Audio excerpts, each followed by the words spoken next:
आजकल जो SP collector होते हैं या टीआई और पुलिस विभाग होता है, ये दिहाड़ी पे है बीजेपी, दिहाड़ी पे है बीजेपी, नौकरी कर रहा बीजेपी। ये लोग न्याय नहीं करते।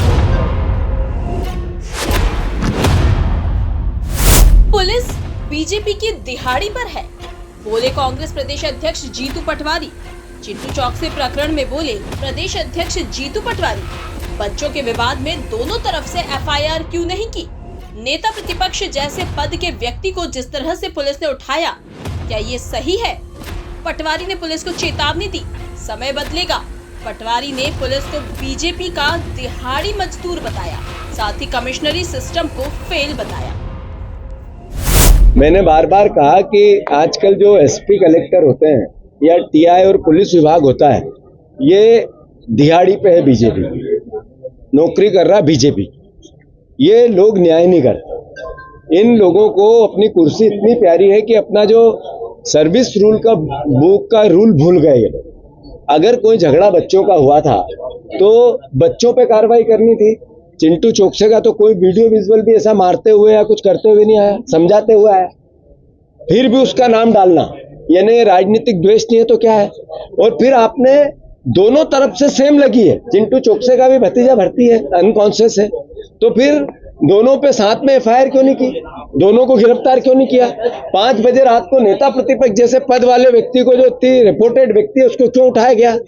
ये पुलिस वाले जो भी इस मामले में लिप्त है, समय बदलेगा और बदलेगा जरूर। अभी सत्ता का मत सबके ऊपर चढ़ा हुआ है बीजेपी वालों के, और उसके नौकरी सरकारी कर्मचारी कर रहे हैं। एक दिन जब बदलाव होगा तब इसका असर उन पर जरूर होगा। रही बात अगर इतना ही था तो बीजेपी की सुमित्रा महाजन के कार्यालय पे, उनके शोरूम पे घटनाक्रम हुआ था, जब कहाँ गए थे आप? वो तो बीजेपी की नेता थी।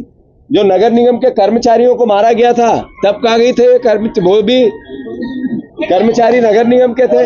अरे कब गए थे ये लोग? जब एक पार्षद ने दूसरे पार्षद को नंगा कर रहा है, वो अभी भी बोल रहा है मैं जिंदा हूं। मतलब वो किसको कह रहा है जिंदा हूं? ये एसपी को कह रहा है, ये कमिश्नर को कह रहा है, कलेक्टर को कह रहा है, उस टीआई को कह रहा है।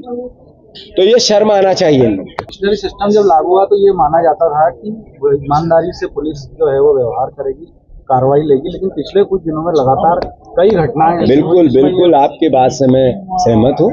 इंदौर शहर हमारी माँ अहिल्या का शहर, जरूर हार और जीत चुनाव में होती है, पर शहर हमारा, इसका सम्मान बढ़ना चाहिए। और ये शहर राजनीतिक बदलेगा नहीं, ये अपराधियों का शहर नहीं। ये नेता अपराधियों को साथ ले लेके घूमते हैं तो आम जनता उसको क्रिटिसिज्म करती है। यहाँ सभ्य लोग रहते हैं, यहाँ संस्कारवान लोग रहते हैं। यहाँ की मीडिया, मैं पूरे देश में घूमता हूँ, हमारे इंदौर शहर से ज्यादा जागरूक मीडिया में कहीं नहीं देखता। तो मैं मानता हूं कि जब ऐसा होता है तो हम खुद भी शर्मिंदा होते हैं, शहर शर्मिंदा होता है। तो बिल्कुल सही है कि जब से कमिश्नरी लागू की है, पुलिस व्यवस्था और ज्यादा फेल हुई। मैं कल पूरे बुंदेलखंड में 4 दिन के दौरे पे था, हर जगह से ये शिकायत आई। फिर हम पूरा रिवांचल के दौरे पे था, 4-5 दिन वहां शिकायत आई। अभी सागर में रोज घटनाक्रम ऐसा हो रहा है, पर मुझे खुशी है इसके बाद कांग्रेस के कार्यकर्ता चट्टान की जैसे काम कर रहे हैं। ये लक्षण बताते हैं कि बदलाव आने वाला है।